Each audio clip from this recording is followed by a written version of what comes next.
पुण्यातील घोरपडी परिसरातील जलसंपदा विभागाचा कोट्यवधी रुपयांचा भूखंड शिर्केनी लाटल्याचा आरोप. लोकशाहीच्या वृत्तानं खळबळ. जलसंपदा मंत्री राधाकृष्ण विखे पाटील जलसंपदाच्या जमिनीकडे लक्ष देणार का सवाल. खासदार संजय राऊतांचं मुख्यमंत्र्यांना पत्र. दादांच्या राष्ट्रवादीचे आमदार सुनील शेळके यांनी राज्य शासनाची हजारो कोटींची रॉयल्टी बुडवून सरकारची फसवणूक केल्याचा आरोप करत या प्रकरणी एसआयटी स्थापन करण्याची राऊतांची मागणी.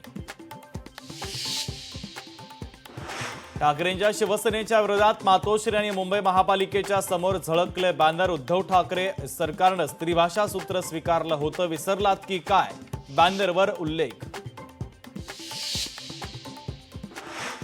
ठाकरे बंधूंचा 5 जुलैला मुंबईत विजय मेळावा. मेळाव्याच्या पार्श्वभूमीवर संयुक्त टीझर जारी. 2 भावांनी हिंस्र झुंडीला पळून लावल्याचा टीझरमध्ये उल्लेख.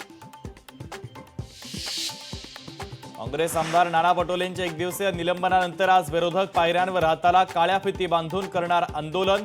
शेतकऱ्यांच्या मुद्द्यावरही आज वातावरण तापण्याची चिन्ह. वर्षावर आज डिनर डिप्लोमसी. पावसाळी अधिवेशनाच्या पार्श्वभूमीवर वर्षा या मुख्यमंत्र्यांच्या शासकीय निवासस्थानी मंत्री आणि आमदारांसाठी स्नेहभोजनाचं आयोजन.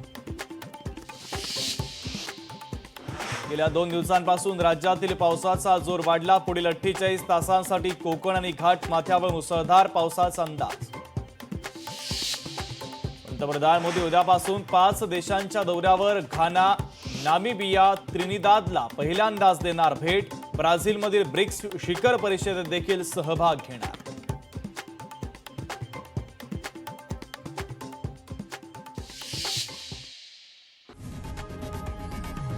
लोकशाही मराठी ऐका, पहा, जागरूक रहा.